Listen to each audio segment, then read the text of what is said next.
Let's dive into some serious financial wisdom today. We're cracking open Robert Kiyosaki's Rich Dad, Poor Dad, pretty much a cult classic in the personal finance world. It's all about changing how we think about money. It's not like Kiyosaki saying, here's a stock portfolio, go get rich quick. It's more like upgrading your financial operating system. It's less about specific investments and more about building that financial intelligence. So the book's built around his own experiences. So he had two dads. His biological dad, the poor dad, and his friend's dad, the rich dad. Two very different perspectives. Both of these dads had totally different views on money. Money, success, the whole thing. Though his poor dad was highly educated. Yeah, followed the traditional path. The traditional path, got good grades, The good job. the secure job, steady paycheck. But he always seemed to struggle financially, right? Oh, you seem to be chasing after money, never quite getting ahead. And then you've got the rich dad. Yeah, total opposite. What was his approach?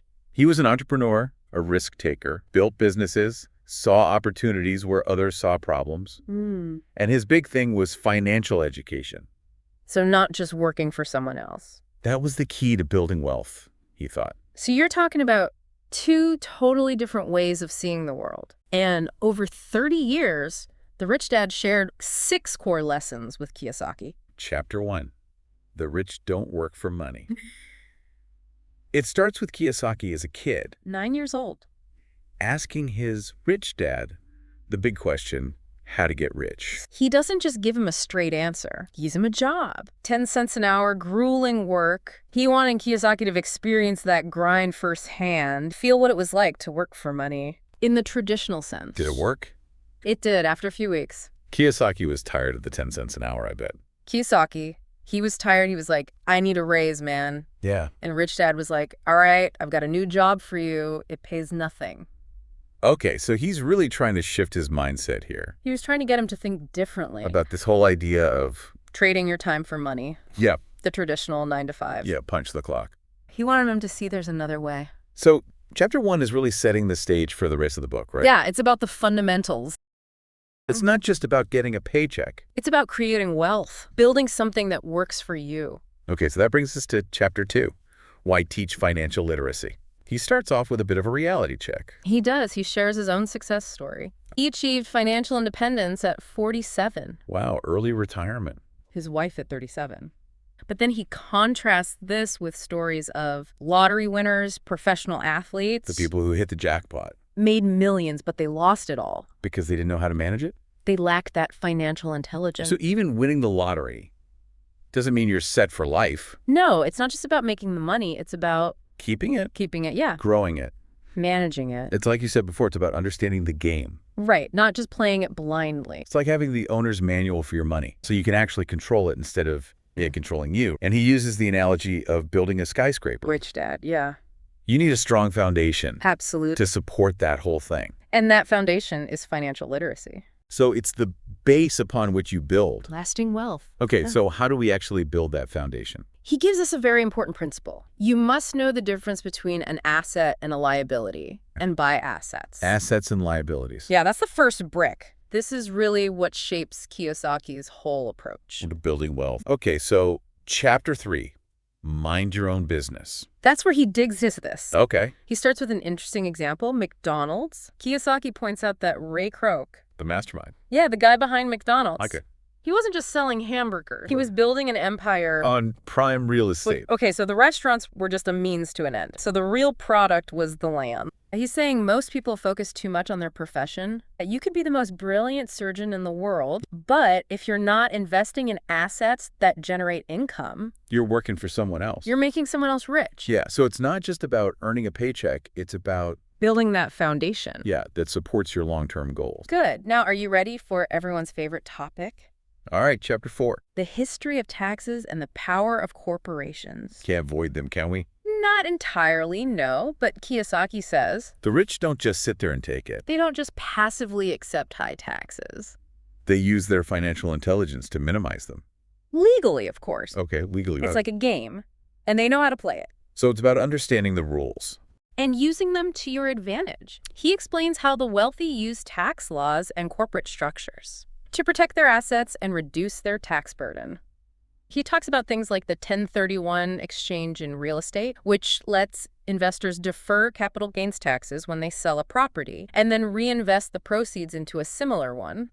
All right, let's get into something a little more exciting. Chapter 5, The Rich Invent Money.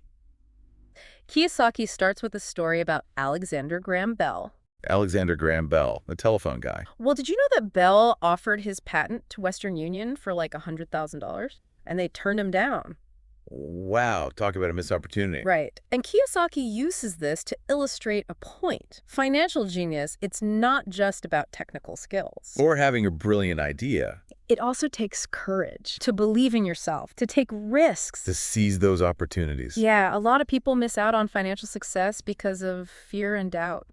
They overthink. They overanalyze. And those opportunities, they just slip away. Okay, so it's about having a healthy balance. Knowing the facts, but also trusting your gut.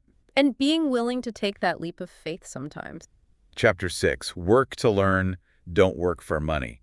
It's about finding those work experiences that build valuable skills. Even if they don't come with a big paycheck right away. Kiyosaki challenges that whole idea of climbing the corporate ladder. Working for years to reach the top. He thinks it's smarter to focus on developing a diverse skill set. It's more about being adaptable, resourceful. Constantly learning. He compares it to a surfer who can ride any wave. They're not limited to one specific type of wave. So it's about building a skill set that's transferable. Adaptable to different situations and opportunities. That makes a lot of sense in today's world. Things are changing so fast. You got to be able to pivot, learn new things, embrace change. Yeah, to stay ahead of the curve. Exactly. And Kiyosaki emphasizes the importance of learning quickly. Mastering a skill. Then moving on to the next one. He even encourages readers to take classes. On topics that seem completely unrelated. To their current career. Wow, okay. It's about stretching your mind, expanding your horizons. So it's that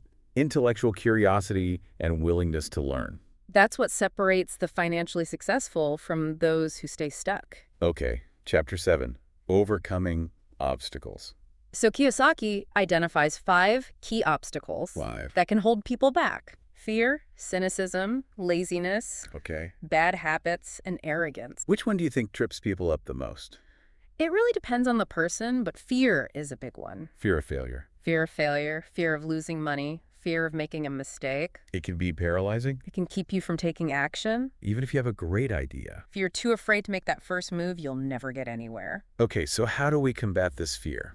Kiyosaki encourages readers to confront their fears head-on. He actually says, think like a Texan. He admires the Texan attitude of being bold, embracing big wins, and even spectacular losses. That's like, you're going to have setbacks. You're going to have challenges. But don't let them derail you. Learn from them, use them as fuel. He uses the example of the Alamo, a story of courageous people who chose to fight even though they knew. They were probably going to lose. It's about having that grit and determination. What about cynicism? He says cynicism comes from doubt and fear. It can blind you to opportunities. You're so focused on the negative. You can't see the possibility. You're not looking for solutions. He contrasts cynics with winners. Cynics criticize and find fault. Winners analyze and seek solutions. So it's a choice to focus on possibilities rather than limitation. What about laziness? He's not just talking about physical laziness. It's mental laziness.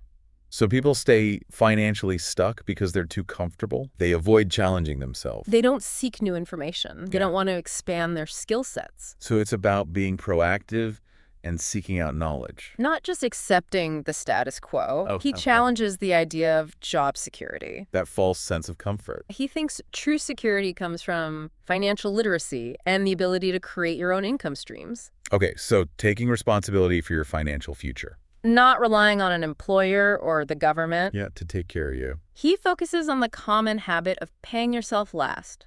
Paying yourself last. Putting everyone else's needs first. The government, the landlord, The credit card companies. everyone gets paid before you. And then you're hoping there's something left over. It keeps you trapped in this cycle of financial scarcity. Always playing catch up. And never getting ahead. Instead, he advocates for Paying yourself first. setting aside a portion of your income. Before you pay anything else. But doesn't that sound a little risky? He acknowledges it can create some financial pressure, but he thinks the pressure is a good thing. Yeah. It forces you to be more resourceful, to find new income streams. So it's a motivator. It's a motivator to think outside the box. Okay, so it's about taking control, not just reacting to circumstances. All right, the final obstacle, arrogance. Well, Kiyosaki thinks arrogance comes from a lack of self-awareness and a refusal to admit what you don't know. You're not open to learning. You're not open to new information. You're not open to being wrong. He stresses that true financial intelligence It involves being honest with yourself. about your strengths and weaknesses and constantly seeking to learn and grow, So it's having the humility to admit when you need help. to seek out experts. Yeah, to be a lifelong student of finance. You don't have to know everything. But you have to be willing to learn. That's the key. Okay. He encourages readers to be wary of those He who doesn't try to dazzle you with fancy titles. complex financial strategies. He thinks true financial wisdom is often rooted in Simplicity. simplicity and common sense. So overcoming arrogance is about cultivating intellectual honesty, Being open to learning from others, recognizing that everyone has something to learn. even the most successful investors. Rich Dad, Poor Dad really offers a unique perspective It challenges us to think differently about money, and to take control of our financial future. to build a life of abundance and freedom, to put these principles into practice. Keep learning, keep growing, and keep investing in yourself.